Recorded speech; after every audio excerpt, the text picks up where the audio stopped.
وہ نمبرز آپ سے چھین لیے گئے، اور اگر کہیں پاکستان تحریک انصاف پیپلز پارٹی سے یا وہ ان سے بات کرتے ہیں تو پھر یہ اپرچونٹی ختم ہو جائے گی۔ اور اس طرح سنی اتحاد کونسل اور پاکستان تحریک انصاف کو دو جماعتوں میں جو ان کا مینڈیٹ تھا تقسیم کر دیا گیا، نہ آپ کو مخصوص نشستیں دینے کی جو ان کی کوئی نیت پہلے سے تھی، اور اب یہ جو بل آ گیا اس کے بعد تو بالکل بھی اس فیصلے پر عمل درآمد نہیں ہوگا۔ ویورز، اب ہونا کیا ہے؟ پاکستان تحریک انصاف کو فوری طور پر سپریم کورٹ آف پاکستان جانا چاہیے، اور اس معاملے کو پہلے آپ اسلام آباد ہائی کورٹ پہ چیلنج کریں، اور اس کے بعد سپریم کورٹ آف پاکستان آپ جا سکتے ہیں۔ ہونا تو یہ چاہیے کیونکہ یہ معاملہ already supreme court of Pakistan میں اس وقت دیکھا جا رہا ہے۔ ڈائریکٹلی 8 ججز سے رہنمائی لی جائے اور 8 ججز کے پاس جا کر یہ معاملے کو اٹھایا جائے، اور پھر یہ بھی ہو سکتا ہے کہ پاکستان تحریک انصاف ڈائریکٹلی ایک درخواست ڈال دے۔ آپ کو ویورز یہ بھی یاد رکھنا چاہیے کہ سپریم کورٹ کے اندر آلریڈی الیکشن کمیشن کی درخواست گئی ہوئی ہے رہنمائی کے لیے، اوپر سے آپ کی درخواست آئے گی تو پھر یہ مجبوری بن جائے گی قاضی صاحب کے لیے کہ وہ اس درخواست کو ٹیک اپ کریں۔ میں نے کل یہ غالباً اس سے ایک روز پہلے خان صاحب کی جو فوڈ پوائزننگ والی جو خبر تھی اس کے اوپر کمنٹ یہ کیا تھا کہ تحریک انصاف کو فوری طور پر عدالت کا دروازہ کھٹکھٹانا چاہیے، اور عدالت سے عمران خان کی سہولیات کے حوالے سے ایک استدعا ان سے یہ کی جائے کہ عمران خان کی سہولیات کی ڈیٹیلز آپ دیں، اور پھر ان کی جیل کی حالت کیسی ہے اس کے اوپر بھی آپ عدالت کا دروازہ کھٹکھٹائیں۔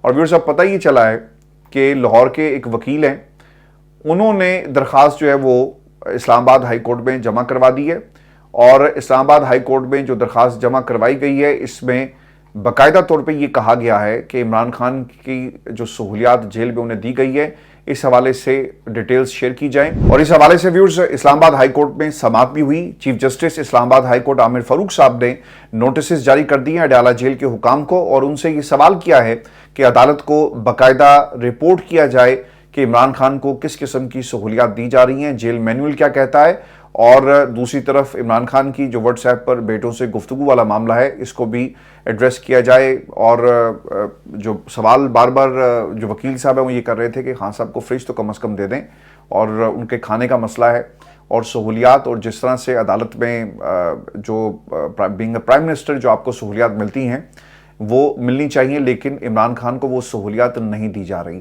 اس کے اوپر 22 اگست تک جی سماعت ملتوی ہو گئی ہے، اور عدالت نے یہ جواب طلب کر لیا ہے۔ میں آپ کو ویورز عدالت سے جڑی ایک خبر یہ بھی دے دوں کہ رؤف حسن صاحب کی ضمانت کو منظور کر لیا گیا ہے، اور عدالت کے جو ریمارکس آئے ہیں یہ بہت ہی امپورٹنٹ ہے۔ عدالت نے یہ جو انسداد دہشت گردی کی عدالت ہے اس نے رؤف حسن کی ضمانت کو منظور کیا، اور اپنے فیصلے میں کیا لکھا۔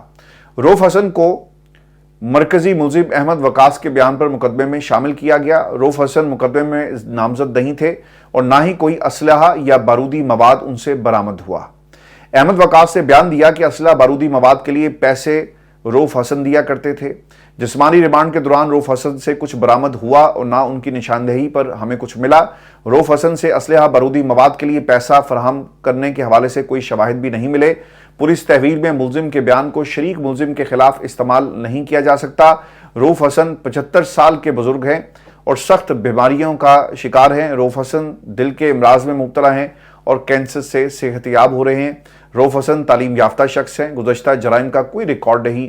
رؤف حسن کے خلاف تحقیقات مکمل ہو چکی، وہ استغاثہ کو مطلوب بھی نہیں۔ ان کی ضمانت بعد از گرفتاری 2 لاکھ روپے مچلکوں کے عوض منظور کی جاتی ہے۔ تو سرکار، آپ تو ان کو ثابت کرنے کے چلے تھے کہ یہ دہشت گرد ہیں، اور آپ کو اگر یاد ہو نا تو لاسٹ سماعت کے اوپر جج صاحب کی طرف سے یہ سوال کیا گیا تھا کہ کیا تحریک طالبان پاکستان سے بات آگے بڑھی یا وہیں پر رکی ہوئی ہے، اور ججز کو یہ پتا ہوتا ہے کہ جو شخص سامنے کھڑا ہے یہ گناہگار ہے یا بے گناہ ہے۔ پروسیکیوشن نے کتنا مقابلہ کیا، ان کے پاس کسی کو گناہگار ثابت کرنے کے لیے کتنے تگڑے ثبوت موجود تھے، یا پھر یہ عدالت کا وقت جو ہے وہ ضائع کر رہے ہیں۔ ویورز، عام طور پہ نا فیصلے 2 بنیادوں پر کیے جاتے ہیں، جہاں پر ججز آئین اور قانون کا سہارا لے کر گناہگار کو آزاد چھوڑ دیتے ہیں اور بے گناہ جو ہے وہ دھرا جاتا ہے۔ وہ ہے ٹیکنیکل بنیادوں پر، مثال کے طور پر دستخط موجود نہیں تھے، وکالت نامہ نہیں تھا، آپ نے دیر کر دی، اور جو پروسیجرل میٹرز ہیں انہیں بنیاد بنا کر کسی کو یا تو سزا دے دی جاتی ہے یا پھر سزا کو ایکسپیڈائٹ کیا جاتا ہے۔ تو یہ چیزیں ہم نے ہمیشہ پاکستان کے عدالتی نظام میں دیکھی۔ میں نے کوئی 6 سے 7 برس جو ہے سپریم کورٹ اور پاکستان کی ہائی کورٹس کی بیٹ کی، پنجاب کی سب سے بڑی عدالتیں، ان کو میں کور کرتا رہا، اور ان عدالتوں میں بہت سارے وکلا کو میں نے جج بنتے ہوئے دیکھا، ہائی کورٹ کے جج، اور پھر وہ سپریم کورٹ پاکستان تک جج ایلیویٹ ہوئے۔ میرے ایک وکیل صاحب تھے، ان سے بڑی اچھی سلام دعا، ابھی بھی میری ان سے بات ہوتی ہے، اور وہ ایز اے سپریم کورٹ جج پاکستان کے ریٹائر ہوئے۔ تو میں نے ان سے یہ سوال کیا تھا کہ آپ فیصلے جو دیتے ہیں ان میں کیا آپ کو پتہ لگ جاتا ہے کہ جو سامنے شخص کھڑا ہے یہ گناہگار ہے یا بے گناہ ہے، اور جو ثبوت پروسیکیوشن یا کچھ وکیل آپ کے سامنے لے کر آتے ہیں کیا آپ اس کے اوپر انحصار کرتے ہیں یا پھر آپ آؤٹ آف دا باکس جا کر سوچتے ہیں، اور کیا یہ پریکٹس صحیح ہے؟ تو انہوں نے مجھے ایک بات کہی، مجھے آج بھی یاد ہے۔ انہوں نے کہا کہ عرفان، ہوتا یہ ہے بیٹا کہ جو ہمارے سامنے وکیل آتے ہیں نا دونوں طرف سے، ہم تلاش کر رہے ہوتے ہیں کہ کاش کوئی ایسی دلیل دی جائے، کاش ایسے کوئی کیسز کا ریفرنس دیا جائے، کاش ایسے ایویڈنسز ہمارے سامنے کھڑے کیے جائیں جس سے ہمیں فیصلہ کرنے میں آسانی ہو۔ یہ وکیل موٹی موٹی فیسز لیتے ہیں، تیاری کر کے نہیں آتے، اور سارے کا سارا نقصان جو ہے وہ ان کے کلائنٹ کا ہو جاتا ہے۔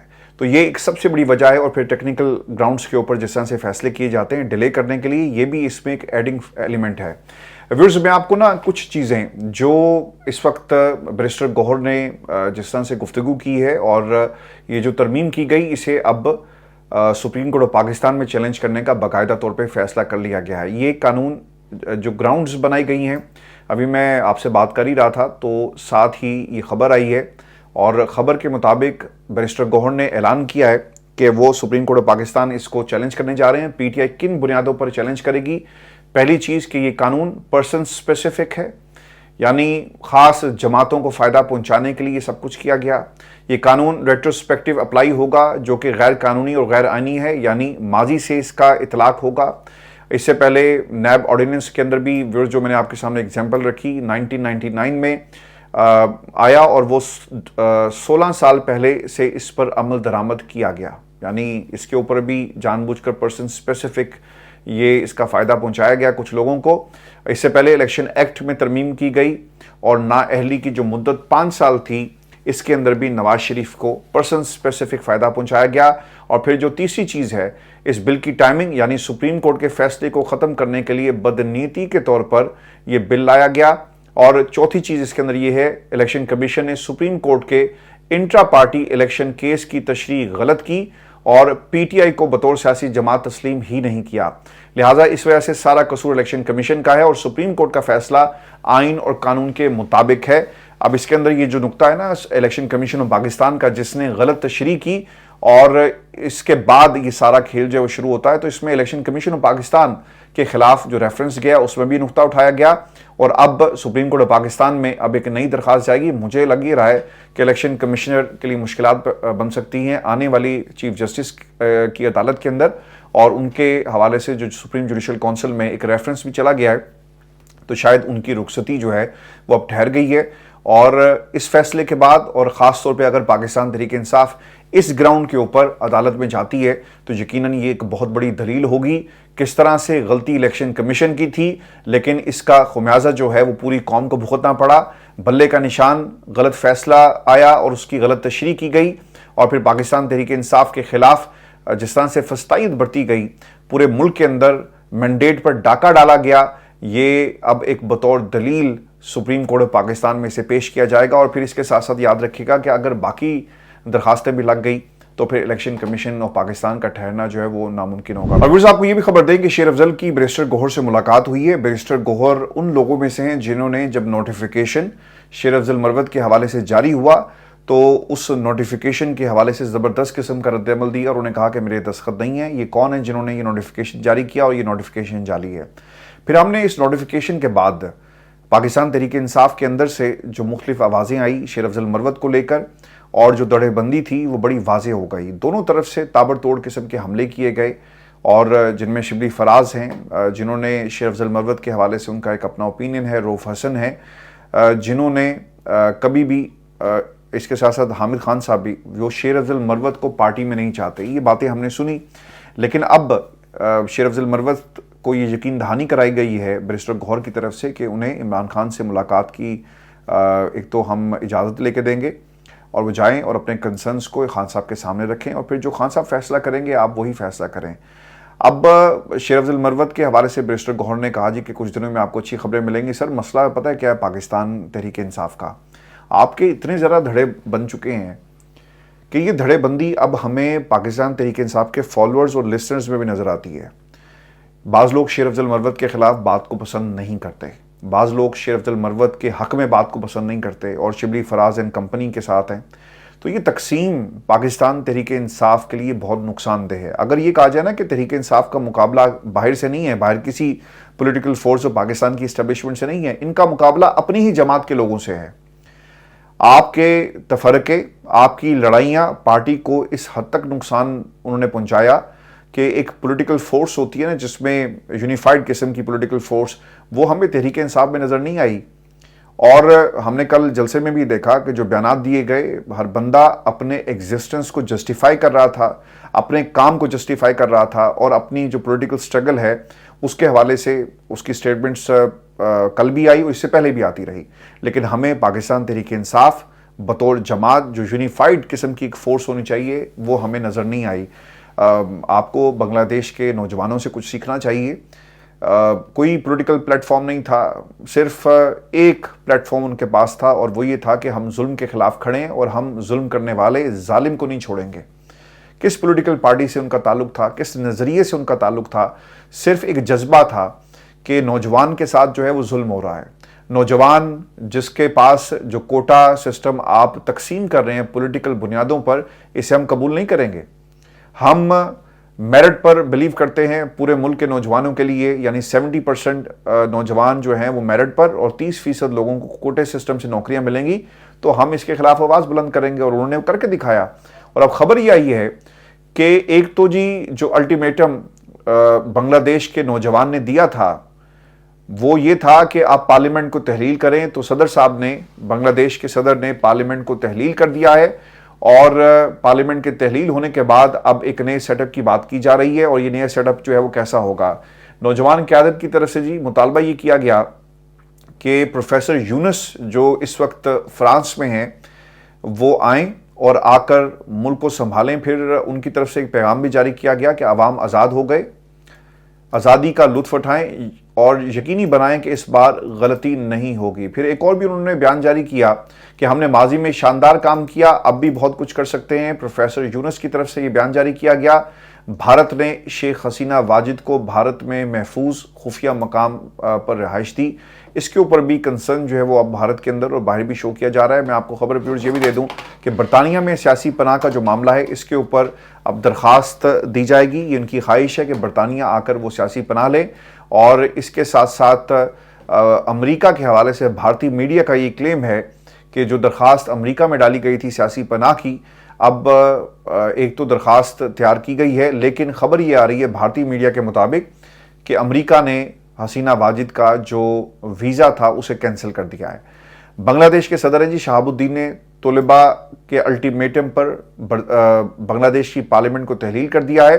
طلباء نے صدر کو پارلیمنٹ تحلیل کرنے کے لیے 45 منٹ کی ڈیڈ لائن دی تھی. طلباء رہنماؤں نے 3 بجے تک پارلیمنٹ تحلیل نہ کرنے پر سخت قدم اٹھانے کی وارننگ دی تھی, اور اس کے بعد اپوزیشن رہنما اور سابق وزیراعظم بیگم خالدہ ضیاء کو جیل سے رہا کر دیا گیا ہے. اب جس ملک کے اندر آپ اپوزیشن کو جیل میں ڈالتے ہیں اور اپوزیشن کے خلاف آپ ہر ہتھ کنڈا استعمال کریں, وہاں پر حکومت کیسے ہو سکتی ہے؟ اپوزیشن کا کام کیا ہوتا ہے؟ تنقید کرنا. لیکن جب کوئی اپوزیشن ہی نہیں ہوگی تو پارلیمنٹ کا جو وجود ہے وہ نہیں چل سکتا. اب تو میرا خیال ہے کہ کوئی قانون بھی آنا ایسا چاہیے کہ اپوزیشن لیڈر جو ہے اسے بھی کسی قسم کا استثناء دیا جائے, اور اس لیے کہ اگر اپوزیشن لیڈر جیل کے اندر ہوگا تو پھر تنقید کون کرے گا؟ اگر ملک کے اندر اپوزیشن نہیں ہوگی تو پھر آپ کی رہنمائی کون کرے گا؟ اور پھر یہ جو شیڈو گورنمنٹ کا جو کانسیپٹ برطانیہ میں خاص طور پہ ہے, اپوزیشن لیڈر اور شیڈو جو گورنمنٹ ہوتی ہے وہ حکومت کے اوپر ایک چیک اینڈ بیلنس ہوتا ہے. لیکن یہاں پر انہوں نے کیا کیا کہ اپوزیشن لیڈر کو اٹھا کر جو ہے وہ جیل میں پھینک دیا. حسینہ واجد کا جی تختہ الٹنے کے بعد نوبیل انعام یافتہ ماہر معاشیات محمد یونس کا وطن واپسی کا اعلان ہے, اور یہ سب بہت ہی امپورٹنٹ ہے. اور اس خطے کے لیے امپورٹنٹ یہ ہوگا کہ آپ اس سے کیا سیکھتے ہیں. پاکستان تحریک انصاف کے قائدین کو, فالوورز کو نہیں جی, سننے والوں کو نہیں, پاکستان کی عوام کو نہیں, پاکستان تحریک انصاف کے جو رہنما ہیں ان کے لیے یہ پیغام ہے کہ انہیں نوجوانوں سے سیکھنا چاہیے کہ وہ کس طرح سے ایک یونیفائڈ فورس بن کر ان لوگوں کے خلاف برسر پیکار آئے.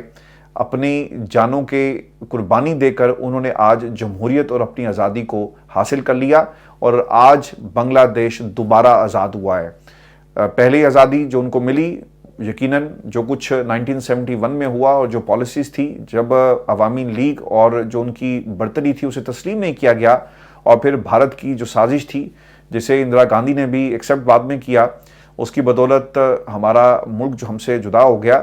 لیکن آج دوبارہ انہیں آزادی ملی ہے اور اس آزادی کو ڈھاکہ کی سڑکوں پر لوگ جو ہیں اور نوجوان وہاں کا جشن اس وقت منا رہا ہے کہ کس طرح انہوں نے اپنے حق کے لیے آواز بلند کی اور اپنا حق چھین لیا. اب دیکھنا بھی یہ ہوگا کیونکہ بنگلہ دیش میں بھی جو ان کے ملٹری انٹیلیجنس کے لوگ ہیں وہاں پر بھی بڑے پیمانے پر تبدیلیاں لائی گئی ہیں اور جو ان کا انٹیلیجنس چیف ہے اسے بھی باقاعدہ طور پر تبدیل کر دیا گیا ہے. ویورز اپنے کمنٹ ضرور بھیجیے گا اور یہ جو یونٹی کی بات ہے پاکستان تحریک انصاف کے حوالے سے اس پر ضرور کمنٹ کیجیے گا, اپنی رائے بھیجیے گا. اجازت دیجیے, اللہ نے کے بعد.